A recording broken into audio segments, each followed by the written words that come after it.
Setelah mendengar kata-kata Sui Qitian, ada sentuhan ekspresi yang kuat di mata Yusuan dan Zhou Qingsan. Selama 36, itu setara dengan memiliki tanda penyelamat hidup di daerah aliran sungai. Bahkan jika mereka tidak tinggal di kota Liutian, mereka yang putus asa di luar akan memberi mereka sedikit wajah. Selama itu bukan kebencian yang mendalam, sama sekali tidak ada yang berani bertarung melawan 36 orang. Segera, mata 4 orang diproyeksikan ke depan. Di ujung jalan, ada gerbang kota atmosfer. Melalui gerbang kota, Anda bisa melihat bangunan di dalamnya yang jumlahnya jauh lebih banyak dari rumah-rumah di sekitar Saxing Road. Menjadi lebih megah dan megah. Di depan gerbang kota, ada 2 penjaga yang ditempatkan. Saat ini, mata mereka juga menatap 4 orang di Sui Qitian. Hua Hinggu, Sui Qitian, datang untuk menantang 36 sa. Sui Qitian berjalan perlahan ke gerbang kota, dan setelah melengkungkan tangannya, dia berbicara dengan keras. Yang mana yang ingin kamu tantang 36? Untuk 4 orang yang telah melewati jalan Shaoxing, 2 penjaga sama sekali tidak memasang rak yang terlalu besar, tetapi bertanya langsung. Lagi pula, Sui Qitian mungkin menjadi salah satu dari 36 Shakespeare yang menyinggung karakter seperti itu, sangat tidak rasional. Tidak. 35 bintang jahat, Natsukawa. Sui Qitian menarik napas dalam-dalam, berkata perlahan. Jelas, dia sudah memilih lawannya sebelum datang ke tantangan. Kami akan melaporkan ini kepada Anda, dan ketika sudah diatur, seseorang akan datang untuk memberitahu Anda. Kedua penjaga di depan gerbang kota saling memandang, dan langsung mengangguk. Berapa lama? Mendengar ini, alis Qin Yichen sedikit mengernyit, bertanya. Melihat ini, kulit Sui Qitian sedikit berubah. Tetapi untungnya, kedua penjaga itu tampaknya tidak marah karena penampilan terakhir Qin Yichen, tetapi terkekeh. Jika cepat, itu bisa dilakukan besok. Tetapi jika itu mungkin. Sementara jika Tuan Xiachuan sedang mundur. Jika dia belum bisa mundur, lalu kapan kita harus menunggu? Mendengar ini, Qin Yichen menggelengkan kepalanya, berbisik. Tampaknya semua aturan kota Tian masih berpihak pada 36 orang sasa. Bahkan tantangannya, mereka harus menunggu sampai 36 orang sasa setuju. Hehe, tidak mungkin menghindari perang. Dan itu tidak akan muncul di 36 sasa Lord. Jika ada hal seperti itu, penguasa kota akan langsung membatalkan identitas 36 sasa mereka. Untuk pertanyaan Qin Yichen, kedua penjaga itu saling memandang dan sedikit tersenyum. Nyatanya, para penjaga yang bisa ditempatkan di sini memiliki penglihatan yang luar biasa. Mereka tidak seperti pembangkit tenaga listrik biasa. Mereka percaya bahwa Qin Yichen dapat melewati jalan bintang karena air yang dikeluarkan dari Gunung Tieli.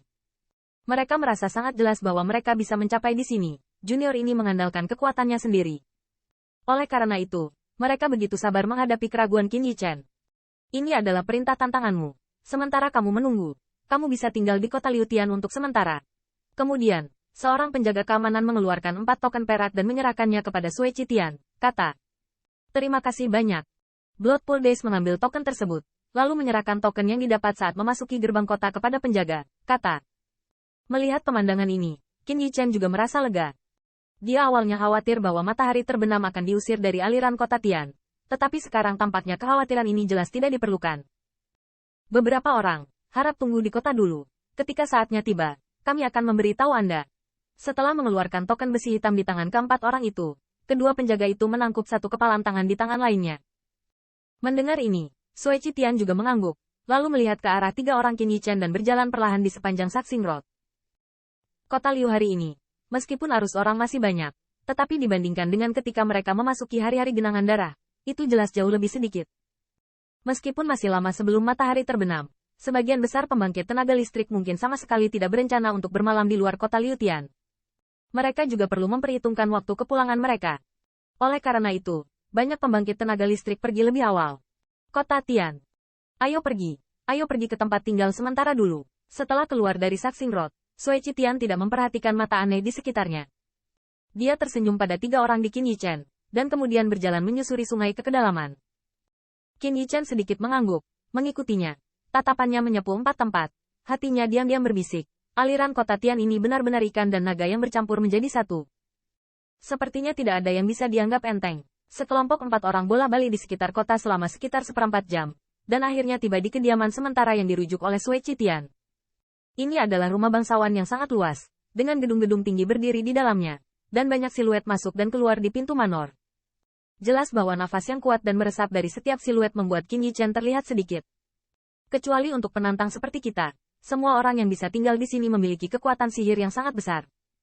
Justru karena orang-orang inilah orang-orang Tionghoa di kota Tian terus memiliki sumber daya untuk penjualan publik. Sue Chitian menjelaskan kepada Qin Yichen. Mendengar ini, mata Qin Yichen menyipit sejenak. Dia tahu arti dari Sue Chitian. Siluet yang tinggal di sini seharusnya yang disebut pedagang. Mereka memiliki sarana untuk mendapatkan sumber daya dari dunia luar, dan kemudian membayar premi di penjualan kota Liutian. Metode ini tidak diragukan lagi sangat menguntungkan. Namun, untuk menjadi pedagang di lembah sungai, selain beberapa sarana eksternal, mereka juga harus memiliki kekuatan yang sangat kuat. Kalau tidak, saya khawatir mereka akan dirampok di tengah jalan. Lagi pula, fakta bahwa membunuh orang dan mendapatkan lebih banyak barang di das terlalu normal. Dengan token yang diberikan oleh dua penjaga, dua orang di Sue Chitian juga dengan lancar memasuki manor, dan kemudian dipimpin oleh penjaga sungai Tian City ke sebuah ruangan yang sunyi. Setelah masuk kabin, keempat orang itu agak lelah. Setelah sedikit komunikasi, mereka masing-masing mencari ruangan yang sunyi dan beristirahat. Saxing Road, di sebuah mansion yang cukup megah. Seorang pria yang mengenakan jubah biru duduk di atas hidupnya, memiliki nafas yang sangat kuat di tubuhnya. Pada saat ini, kulitnya sedikit suram, dan udara di seluruh aula tidak dapat bernapas. Gemetar. Di aula, ada dua pembangkit tenaga listrik teratas Heaven Realm yang duduk di bawah. Menghadapi ekspresi pria muram, mereka bahkan tidak berani muncul saat ini. Apakah itu kolam darah dari lembah darah datang untuk menantangku? Setelah sekian lama, siluet itu pada awalnya menarik napas dalam-dalam.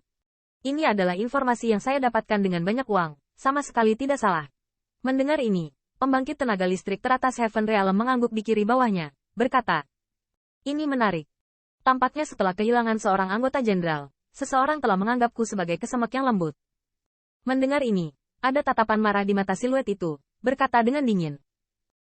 Orang ini, yang sebenarnya ingin ditantang oleh Sue Chitian, sangat ganas di peringkat 35. Xia Chuan,